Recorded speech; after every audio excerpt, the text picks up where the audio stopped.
मनोज जरांगे पाटलाच्या मुंबईतील आंदोलनाबद्दल प्रतिक्रिया देताना केवळ शासन निर्णयावर प्रतिक्रिया देता येणार नाही। त्याचं कारण त्या आंदोलनामध्ये त्यांचं नेतृत्व, त्यांना मिळालेला पाठिंबा आणि मुंबईमध्ये ज्या पद्धतीने मराठा समाजाने एवढी संख्येने सहभाग घेतला त्या सगळ्या गोष्टीचाही उल्लेख करावा लागतो। परंतु हे सरकार अतिशय ताकदवर आहे आणि त्यांचे अधिकारी आहेत, फडणवीस साहेब अनुभवी आहेत।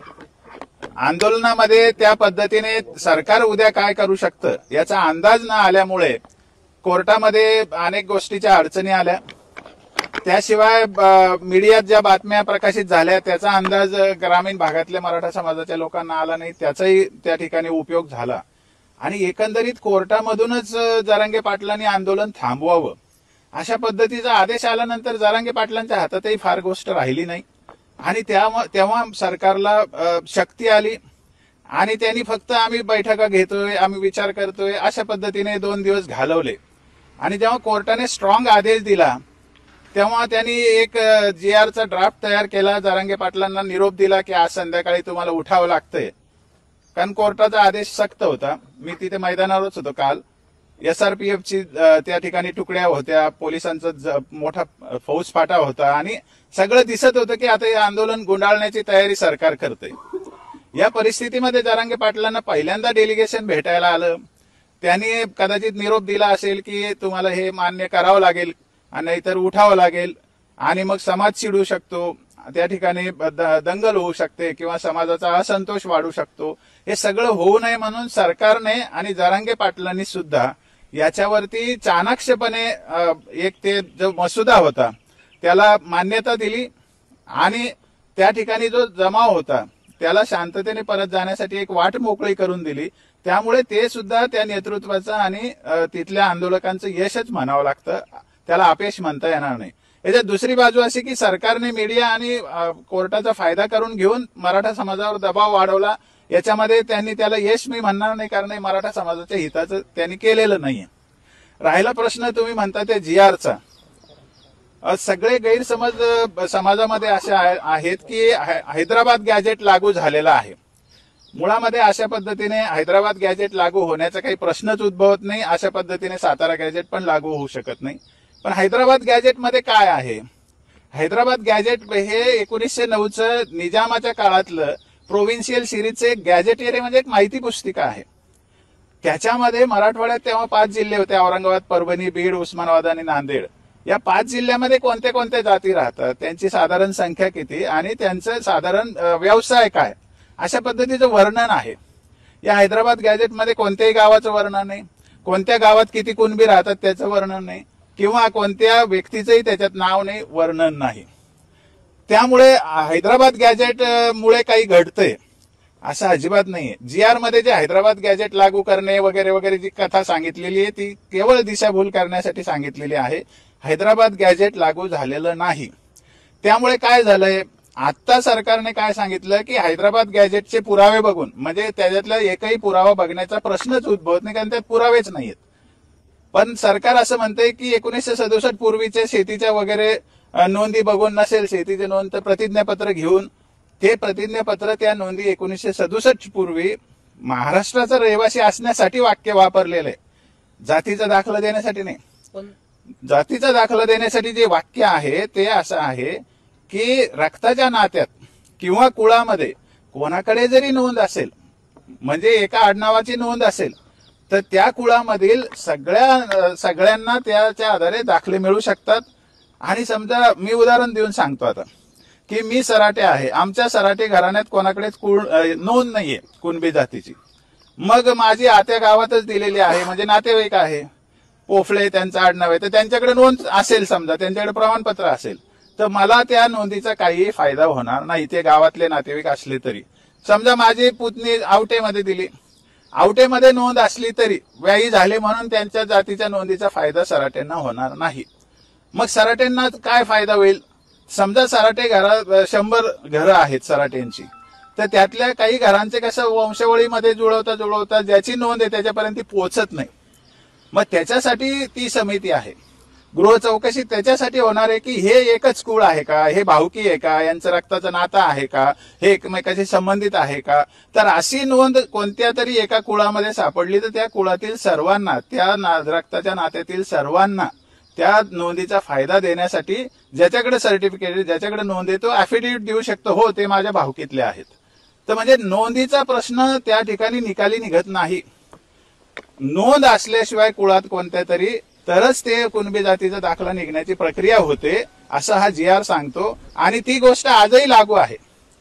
फक्त या ठिकाणी नवीन सांगितलेलं आहे की जी समिती नेमली ती समिती गृह चौकशी कशाची करील, तर वंशावळ जुळवता जुळवता जर अडचणी असतील तर ती वंशावळ जुळवण्यासाठी एकाच कुळातील लोक असतील, रक्ताच्या नात्यातील असतील, याच्या चौकशा करून ते त्याला सकारात्मक प्रमाणपत्र देऊ शकतात की हो हे सर्टिफिकेट मागणारी व्यक्ती आणि ज्यांचं प्रमाणपत्र आता अस्तित्वात आहे ते एकमेकाचे नातेवाईक आहेत, रक्ताचे नातेवाईक आहेत. माझं म्हणणं हे वाक्य कलेक्टरने म्हणलं पाहिजे, हे वाक्य जे जातीचे दाखले देतात त्यांनी म्हणलं पाहिजे, हे वाक्य फडणवीस साहेबांनी म्हणलं पाहिजे.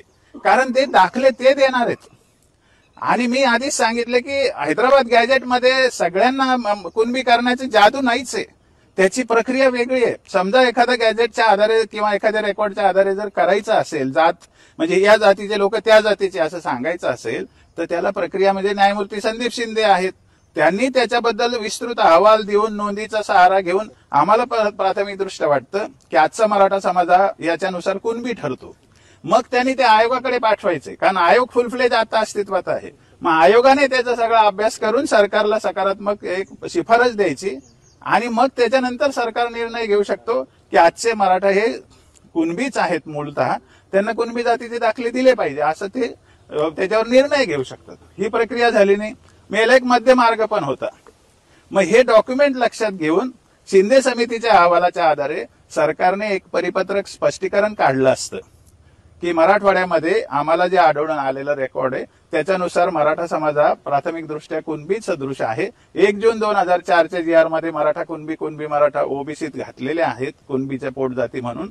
त्यामुळे ज्यांच्याकडे कुणबी जातीची नोंद नसेल त्यांना सुद्धा मराठा आणि कुणबीचे तत्सम हे दिसते का, वैशिष्ट्य दिसतात का, म्हणजे हे शेती करणारे आहेत का, हे गावात राहतात का, आणि यांचे मराठा आणि कुणब्यांचे रोटीबेटी व्यवहार होतात का, असं सगळं त्याच्यात लिहून आता जो नियम आहे ज्याच्यामध्ये नोंद नसताना प्रमाणपत्र देता येतात 4(3) मध्ये, तर त्याचा आधार घेऊन सरकारने एक स्पष्टीकरण पत्र जर काढलं असतं तर सगळ्यांना मिळालं असतं. ते स्पष्टीकरण पत्राचा ड्राफ्ट जरांगे पाटलांनी सरकारकडे दिलेला होता, सरकारने त्याला केराच्या टोपलीत टाकलं आणि म्हणून ही अवस्था ओढवलेली. त्या जरांगे पाटलांनी पहिल केलेली होती, केली नव्हती असं नाही, पण सरकारला खरं खरं द्यायचं नाही ना, सगळ्यांना द्यायचं असतं तर कशाही प्रकारे देऊ शकतात. आणि त्यामुळे याच्यामधून सगळ्या मराठ्यांना कुणबी जातीचे दाखले मिळतील मराठवाड्यात असं नाहीये. हे अधिकाऱ्यांनी सांगितलं तर त्याच्यावर विश्वास ठेवते. ज्या गावाला जायचंय तो गावचा रस्ता दाखवता दुसरीकडे. मराठ्यांना फायदा कशामध्ये, ओबीसी आरक्षणामध्ये आहे का सध्या 10% आहे त्याच्यामध्ये? एक लक्षात घ्या की कुणबीचा विषय केव्हा आला होता, मराठवाड्याचं आंदोलन केव्हा सुरू झालं, जेव्हा 21ला आमचं एसीबीसी गेलं होतं. मग त्यावेळेला आमच्याजवळ पर्याय नव्हता, कारण वरचं टिकत नाही. मग आता मराठवाड्याचा प्रश्न सोडवण्यासाठी आम्ही मराठवाड्यापुरती भूमिका घेऊन आंदोलन सुरू केलं होतं. आता ते मराठवाड्याचं होत असताना आपण महाराष्ट्र स्तरावर मागणी नेली, मग ते फिसकटलं, मग सगळे सोयरे आलं, ते पण झालं नाही आणि दरम्यान सरकारने एसीबीसी आणलं. मग आता मार्ग बंद होता जातात ना पुढच्या स्टेप्स आल्यानंतर. मग आता मराठ्यांना काय वाटत होतं तेव्हा जे राहून गेलेलं आहे ते आता करून घेऊ. मग आता करून घेण्यासाठी हैदराबाद गॅजेट आलं. मग ते परिपूर्ण लागू करता येत नाही, कारण सरकारलाही माहिती एक आरक्षण दिलेलं आहे, ओबीसी अंगावर येणार, असं कसं लागू करणार. पण मराठा समाजामध्ये असं काही घटक आहे जे पॉलिटिकल ऍस्पायरंट्स आहेत, त्यांना पाहिजे राजकारणामध्ये जायचंय. मग कुणबी जातीचे दाखले घेतले तर राजकारणात उभं राहता येतं ना. आणि त्याच्यात काँग्रेसचे लोक आहेत आंदोलनामध्ये, शरद पवार साहेबांचे लोक आहे, उद्धव ठाकरे साहेबांचे लोक आहे, गावगावचे इच्छुक लोक आहेत. मग त्यांना वाटतं ना कुणबीच झालं पाहिजे म्हणून. जरांगीची लढाई राजकीय आरक्षणासाठी जास्त वाटते का? नाही, जरांगेच्या मनात काय हे मी सांगू शकणार नाही, पण असे लोक आहेत आंदोलनामध्ये हे तर सांगू शकतो की ज्यांना राजकीय फायदा घ्यायचा आहे आरक्षणाचा. पण मराठा समाजाचं मी सर्वेक्षण केलं, मराठवाड्यात मी फिरलेलो आहे. आमचं मराठा समाजाची मागणी कायमस्वरूपी शैक्षणिक आणि याची नोकऱ्यातल्या आरक्षणाची, त्यांनी राजकीय आरक्षणाची मागणी केलेली नाहीये. त्यामुळे एसीबीसी हा जो कायदा आहे आणि घटनेतली जी कलमं आहे ती राजकीय आरक्षणाला लागू होत नाहीत. त्यामुळे तिथे राजकीय आरक्षण मिळत नाही आणि ते आरक्षणच आहे ते कोर्टात चॅलेंज झालं तर आपलं कर्तव्य आहे लढणे, सरकारसमोर भांडणे, ते लिगल करून घेणे, घटनेचे तरतुदी दाखवणे, वकिलांमध्ये त्याच्यामध्ये संवाद करणे. खूप मार्ग अजून आहे ना शिल्लक. की आरक्षण आंदोलन गुंडाळायला लावलं सरकारने की जरांगे पाटलांनी गुंडाळून घेतलं? जेव्हा आंदोलन सुरू होतं तेव्हा दोन पक्ष असतात. मी आंदोलकच आहे, 84 पासून मी मैदानावर आंदोलन करतो, नेता पण राहिलेलो आहे. मुळामध्ये दोन पक्ष जेव्हा वेगळे असतात, एक पक्ष दुसऱ्यावर कुरघोडी करायचा प्रयत्न करतो. सरकारने त्यांची चाल चालली, जरांगे पाटलांनी त्यांचं काम केलं, त्याच्यामध्ये सरकार भारी पडलेलं आहे. कोर्टाचा आदेश घेतल्यानंतर जो कायदा मानणारा माणूस आहे, घटना मानणारा माणूस आहे, शांतताप्रिय समाजाचा नेता आहे, त्याला कोर्टाचा आदेश मानावाच लागेल ना. मग जे जे शक्य होतं सरकारकडून करून घेणं, कागद घेणं, ते त्यांनी घेतलेलं आहे. पर्याय तरी काय होता जरांगे पाटला? सरकारने फसवलं नाही म्हणताय तुम्ही?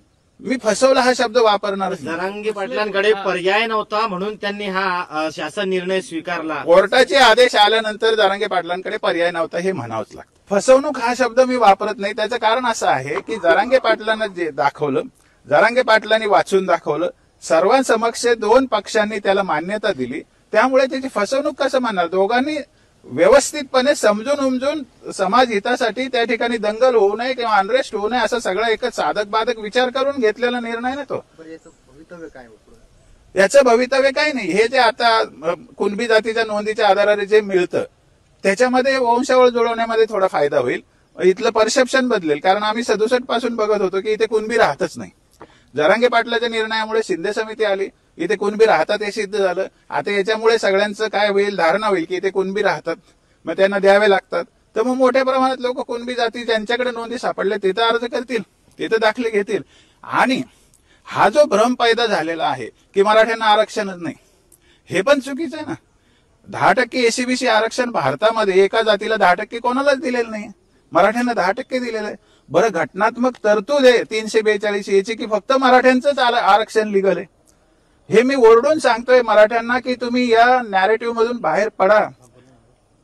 ओबीसीचं आरक्षण चालू आहे म्हणजे ते कायदेशीर आहे. हे जे खोटं सांगितलं जातं ते खोटं आहे हे सिद्ध करा. मराठ्यांच्या हातात मोदींनी अनुभव दिलेला आहे. 342 ए, 338 बी आणि 366-26C हे कलम घातले घटनेमध्ये, त्याचा वापर केला तर एसीबीसी हेच आरक्षण घटनात्मक ठरते.